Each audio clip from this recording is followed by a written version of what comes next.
Pozdravím všetkých LTE pozitívnych zo Španielska, z mesta Seva, nedaleko Barcelóny, kde prebieha celý tento mesiac testovanie tohto nového modelu Kawasaki KLE 500 SE.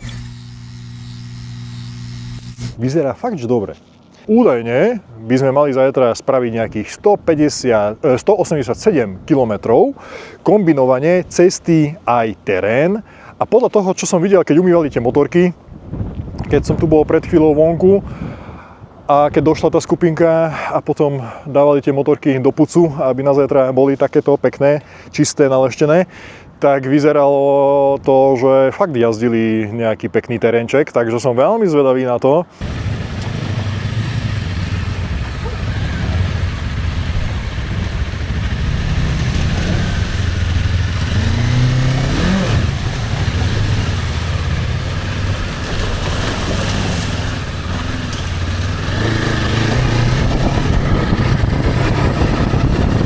Že ako sa na tom bude jazdiť a aké to bude, pretože je to 500, čiže obsah nejakých 450 cm3, 451 konkrétne. A nejakých 45 koní, 33,5 kW. Čo si možno niekto povie, že nič moc, málo, číselne, ale nemyslím si.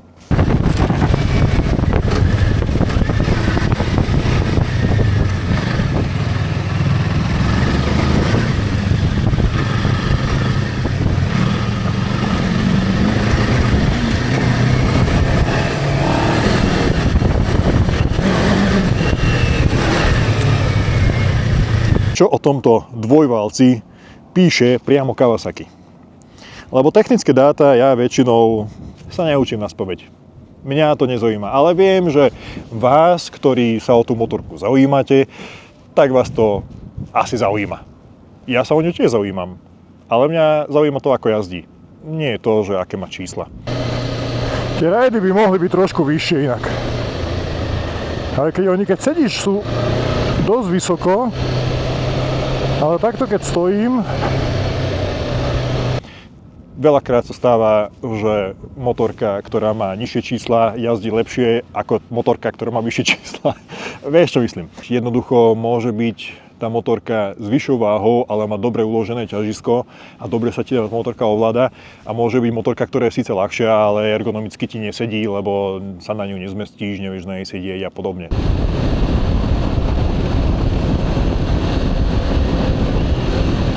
A ťažisko mám pocit, že je celkom fajn riešené,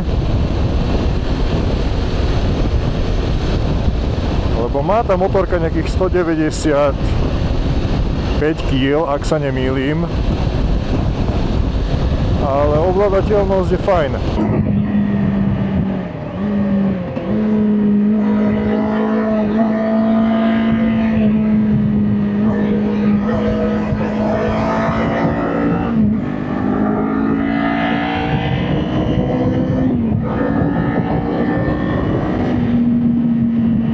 Hneď mi prvé, čo vysvietí, cena. A inak, nechcel som to streliť hneď na začiatku, že aký je rozdiel medzi SE a nie SE. Je tam pár doplnkov navyše, ktoré má SEčko, ale tá cena nie je tak uletená, že by sa to neoplatilo. Že už keď si idem kupovať Kawasaki KLE 500, tak priplatíš 400 a máš SE. Aj s tými doplnkami. Aj s tým pancierom dole. Aj s tými blastrami napríklad. Aj s ledkovými svetlami. Antihoppingová spojka, to vieš aj tak. Musím ti to ani hovoriť. Indikátor ekonomickej jazdy. No, podľa mňa indikátor ekonomickej jazdy by u mňa na žiadnej motorke nezasvietil.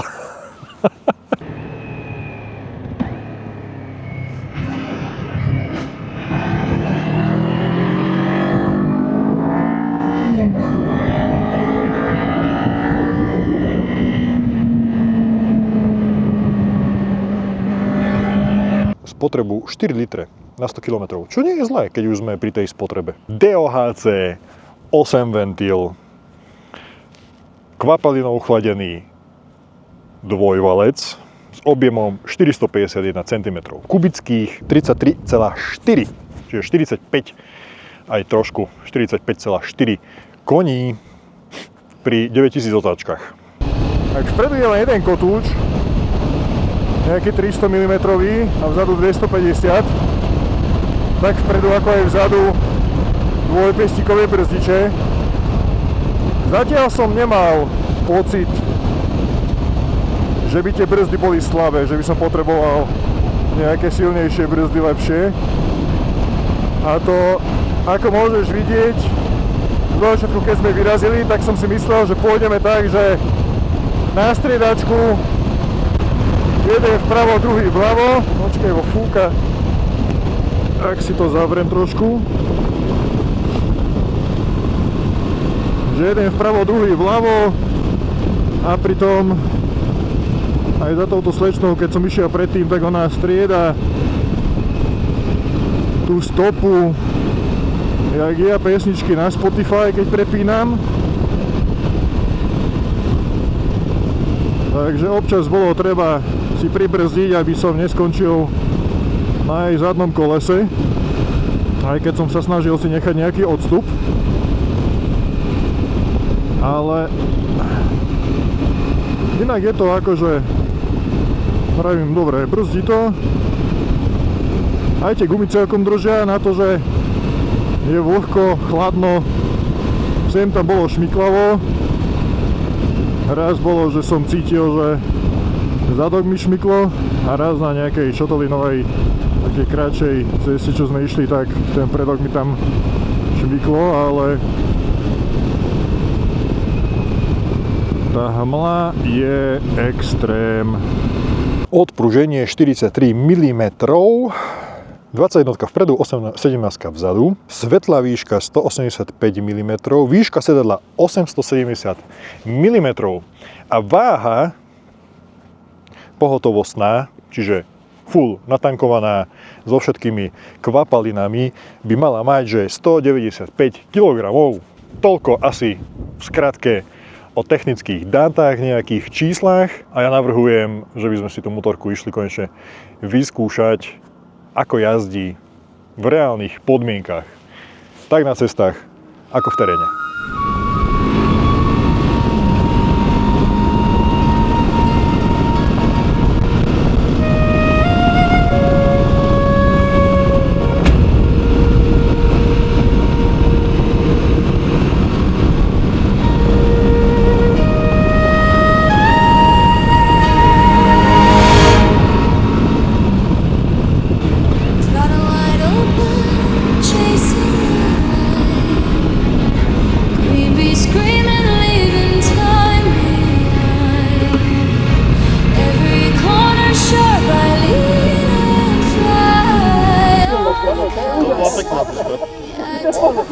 Dva, tri obmenovače.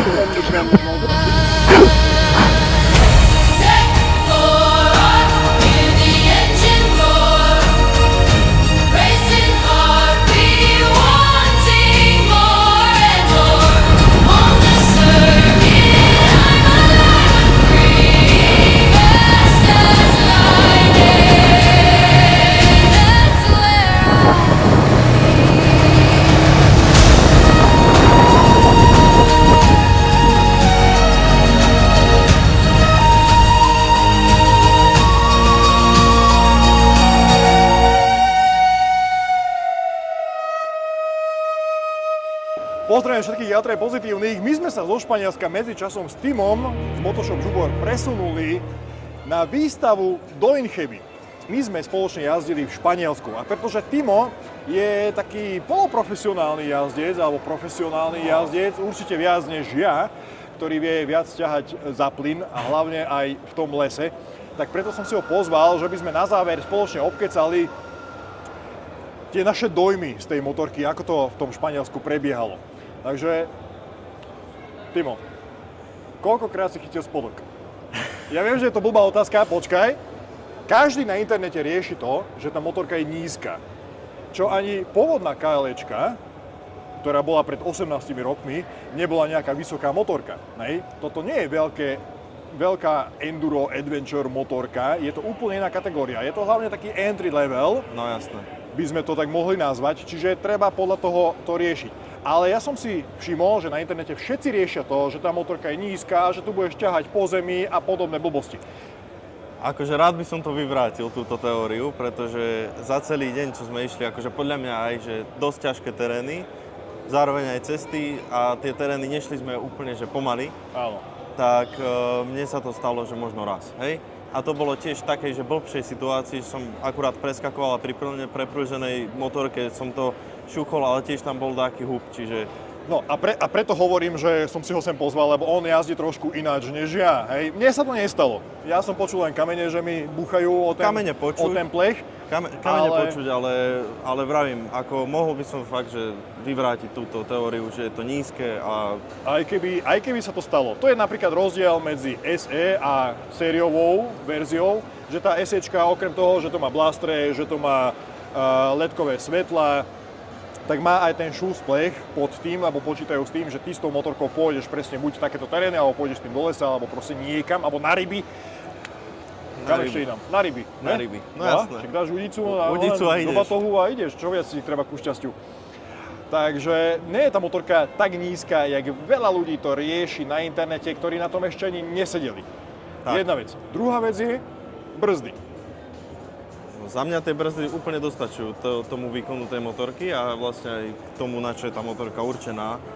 Že není to vyslovene okruhová motorka, povedzme si na rovinu, tam by to možno bolo cítiť, ale tie brzdy podľa mňa úplne dostačujú na to. Ja viem, že my sme, keď sme boli v tom Španielsku, a sme sa potom rozprávali aj po tej jazde pri večeri a tak, len to sme nenahrávali, bohužiaľ, tak sme sa bavili o tom, že ty si sa obával toho, že tie brzdy budú nejak meknúť na tých serpentínkach a tak ďalej. Obával som sa, lebo však ako není sú veľké tie brzdy. Tak vpredu je 300, vzadu 250. Vpredu je len jedna tá brzda jeden kotúč. Ako my sme išli, vravíme, aj celkom rýchlo, niekedy cez tie serpentíny aj dole kopcom a tak, a ja som s tým akože nemal napríklad problém. Cíti to, že je len jedna, cíti to, že nie sú veľké, ale ja som s tým nemal ani fakt, že najmenší problém. Ja, akože v teréne mne úplne stačilo. No, v teréne boli úplne dostatočné, aj na tej ceste si myslím, že boli dostatočné. Na tej ceste jediný raz ja som mal taký pocit, že OK, musím si trošku pribrzdiť tou zadnou, keď sme sa spustili dole kopcom z tých serpentín. Áno, ale treba aj trošku som to prehlal. A treba aj podotknúť, že sme išli dole tým kopcom 120-130 a máš brzdiť na 30, hej? A dole kopec rozbehnutý a prudké brzdenie, takže... Preto hovorím, že akože stala sa mi jediný raz takáto ale to som fakt, že prehnal. Nepoznal som tú cestu, rozkotúval som sa a zrazu tam bola pravotočivá zákruta, do ktorej som vedel, že v tej rýchlosti už to nezložím, tak som musel akože brzdiť a som si pribrzdil aj tou zadnou a bez problémov. No ja som s tými brzdami osobne problém nemal, hej, akože na ceste. A takisto nie ani v lese, hej, ale... Áno. Nemyslím si, že sa dokáže dostať do takého štádia. Ako ti sedela tá motorka ergonomicky? Lebo ja som ti hovoril, a to nie je ani žiaden diss tej motorky, ani nič. Proste sme rôzne výškovo stavaní. Postav sa. Na moju výšku je super tá motorka, keď na nej sedím, má široké rajdy, sú aj tak celkom akože vysoko a dobre sa to ovláda. Len ja keď som sa postavil, tak som mal pocit, že som trošku viac ohnutý. Zas na druhej strane, teba keď som sledoval, tak ty si úplne v pohode. Pre mňa bol úplne ideálny ten posed, hej? Čiže... Ale zase dá sa to riešiť jednoduchým spôsobom. Ergonomicky mne tá motorka sedí, môžem povedať. Ergonomicky akože posedovo, ako to máš rozložené a že sa vieš aj posunúť na tom sedadle, že tam nie je vyslovene len nejaká jamka, do ktorej sadneš a v tom sedíš, tak v tom je to super. Dokonca, ja som to tuším aj spomínal na začiatku toho videa, nie som si teraz úplne istý, že existuje možnosť konfigurácie tých sedadiel. A toto je inak tu konkrétne to najnižšie sedadlo.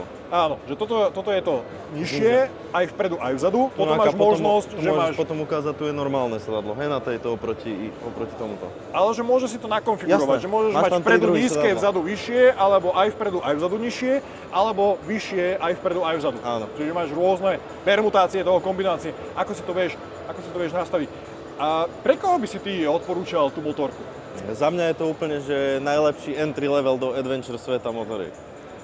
S tým súhlasím. Fakt, akože tá motorka má aj čo to výkonu, dobre to chodí. Za mňa podvozok do lesa je úplne že brutálne dobre nastavený. Ja vravím, ja som bol strašne zvedavý, keď sme tam leteli, lebo ja keď som dal príbeh, že letíme teda testovať tú motorku, tak mne chodili správy, že som zvedavý, čo na to povieš, že budeš to ťahať po zemi a že nízke to je a tak ďalej. Nebudeš. Akože s radosťou to vyvrátim a vravím, ten podvozok je fakt do lesa dobre nastavený. Áno, není akože elektricky nastaviteľný, a čiže na tej ceste cíti, že ten predok akože fakt na prudkých brzdách ho zanorí trochu, ale není to nič nebezpečné, není to nič zlé akože. A záleží od toho, ako na tej motorke jazdíš. Každú jednu motorku vieš dostať na hranu. Určite. Pokiaľ si taký jazdec. Ale si, problém je v tom, že väčšina ľudí si myslí, že aký je poprdelý jazdec, vieš, pozrie si nejaké čísla, z toho usúdi, že tak to pre neho to není, lebo čítal niekde nejaký komentár, niekde nejaký Janko, Jožko povedali, že tá motorka je nízka, že to bude stúchať po zemi a tým pádom automaticky to vyradí z toho zorného pola, ani si to nevyskúša. Ja by som akože navrhoval, že radšej... nech si to skúsia tí ľudia a potom nech si urobia názor sami. A keď si to vyskúšaš a nebudeš s tým súhlasiť, kľudne napíš komentár pod toto video, my ti ho tam necháme, ešte ti to aj zvýrazním. Ak mi dáš dôkaz o tom, že šúchaš to po zemi, lebo na tom jazdíš jak Dakarista. A vravím, akože my sme na to myšli aj, že na cestách celkom rýchlo, miestami. Celý čas. No. Ja som bol v tom, že keď ide tak guide, tak môžeme aj my. Áno. Guide išiel dopredu, my sme išli za ním, takže neriešil som to, Čiže akože vravím, a tá motorka ani, že by na tom podvozku dáko bolo nebezpečná aj tá jazda na tej ceste, nemôžem povedať, pretože my sme išli, ja som šúchal stupačky o zem, také uhly som mal. Ja som chytil raz hovor. No a... ja som nevedel, či to bola bota alebo stupačka, si, že máš ale... Polo Adventure pneumatiky na tom obuté. Áno. A ako tá motorka išla, tak viezol si sa, podľa mňa to bolo ako fakt Toto úžasné. inak ešte musíme vypichnúť, keď už si pri tých gumách, že ak s tým pôjdeš do terénu, také, že fakt, že blato a tak ďalej, že väčšinu času budeš používať tú motorku na terén, tak možno by som tam hodil nejaké drapakové pneumatiky. Vyšší drapak, áno, ale... Lebo na tom blate akože cítiš, hej, že... Tak trošku to akože plávalo. Ale zase na druhej strane, bol som fakt mega prekvapený z toho, že my sme jazdili v chladnom počasí, lebo napriek tomu, že sme boli v Španielsku, bolo nejakých 13-15 stupňov, tam hore v kopcoch ešte menej. Bolo mokro a tie gumy fakt, že držali a tak ako si povedal aj ty, šuchli sme obidvaja stupačku, čiže nakláňali sme tú motorku akože celkom. Čiže za mňa akože úplne, že fakt najlepší entry level do sveta Adventure a takisto by som to úplne s radosťou odporúčal aj babám, lebo tá motorka na to, že má 180 kg. Nejak tak, 180-190 kg to má. Tak vôbec to necítiť, hej?